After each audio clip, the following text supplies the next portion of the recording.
minha opinião é de que não existe o formador de opinião. Queria que você falasse isso. Eu acho que o formador de opinião não existe. O que existe, e estou sendo radical nessa colocação, mas por uma questão didática, né? É evidente que você pode dar uma opinião no dia que ajuda a outra pessoa a se decidir para ter determinada opinião, mas não é isso que eu estou dizendo. Estou dizendo o seguinte: em geral, o que as pessoas procuram são informações e argumentos para defender a opinião que ela já tem. A melhor maneira é você procurar interpretar, porque quando você procura interpretar, você dá uma opinião, mas dá uma opinião fundamentada nos fatos. Você dá uma opinião fundamentada nas notícias. Então não é o eu acho, eu acho isso ou eu acho aquilo. Não. Olha, aconteceu isso, fulano disse aquilo, ciclano disse aquela outra coisa. Agora vamos confrontar o que fulano e ciclano disseram com os fatos. Os fatos são esses. Será que não existe uma contradição? Então você vai construindo uma interpretação, que no fundo é uma opinião, porque toda interpretação tem um viés, porque alguém que está fazendo essa interpretação faz com um determinado objetivo. Então você está construindo uma interpretação e formando uma opinião de uma maneira sólida em cima dos fatos, que para a pessoa contestar o que você está dizendo, não basta ela dizer que acha que o que você disse está errado. Ela tem que mostrar, com base em outros fatos, que aquela dedução que você fez, ela não é a que deveria ser feita, o que é um trabalho mais difícil. Então, você de alguma maneira se defende dessa superexposição que tem no trabalho de colunista, tendo claro também que uma hora você vai errar, e hoje em dia, além das pessoas poderem ver o que você escreveu, e tudo o que você escreveu, elas também podem comentar, porque elas entram no blog e colocam ali um comentário a respeito do que você fez. Então você tem uma fiscalização muito mais dura, muito mais permanente. Quando você faz esse tipo de coisa, você tem que se esforçar para ter um pensamento original. Você tem que se esforçar para encontrar um ângulo original daquilo que já foi publicado. Então você não pode se preocupar muito com o que os outros estão fazendo. Você tem que desenvolver o seu pensamento. Você tem que ter uma obstinação para desenvolver o seu pensamento. As pessoas tendem a ter opiniões sobre os assuntos a partir da experiência pessoal de cada uma. A partir do meio ambiente em que ela vive, a partir das experiências práticas que ela tem no dia a dia. Então, se a pessoa pega ônibus todo dia aqui no DF e conhece o nosso transporte público, e vier um articulista dizer que o transporte público é muito bom, isso não vai significar nada para ela. Agora, se a pessoa não usa o transporte público e vier alguém para dizer que o transporte público é muito bom, ela pode até acreditar, mas essa pessoa não vai formar a sua posição política a partir da avaliação do transporte público, porque ela não usa. Então, isso tudo é muito relativo.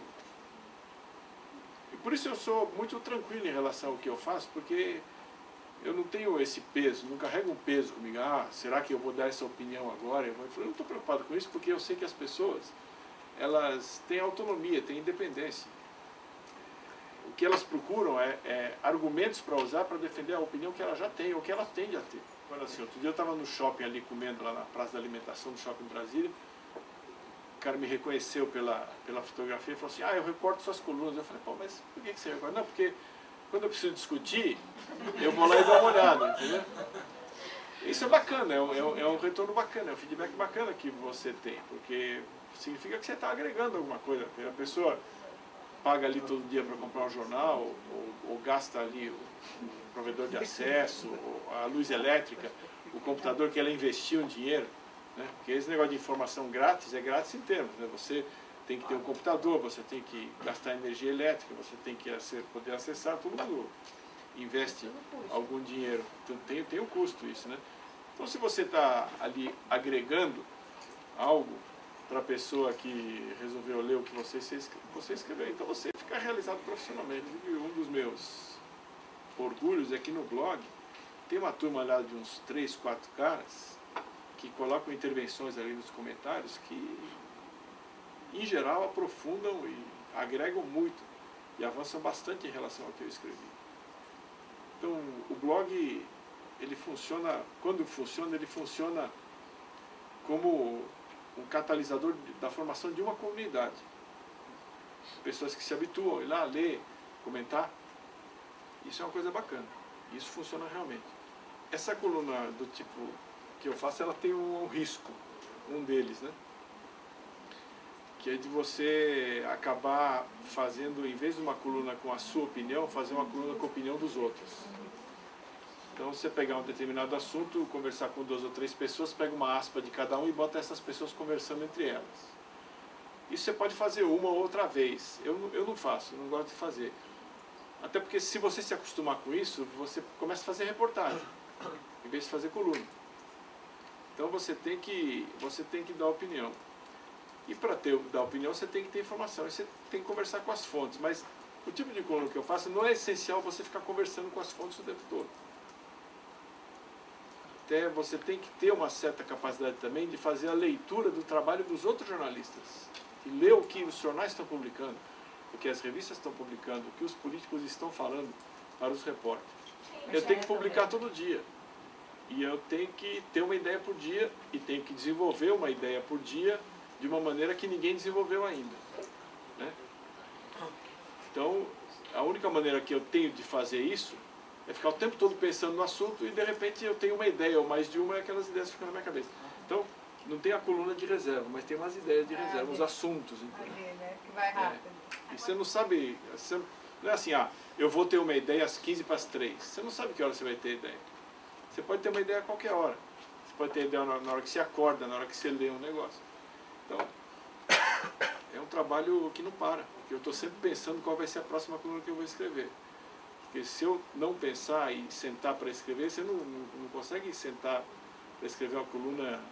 Eu levo o quê? Eu levo 1h e 15 para escrever uma coluna. A primeira versão. Depois eu vou corrigindo, né?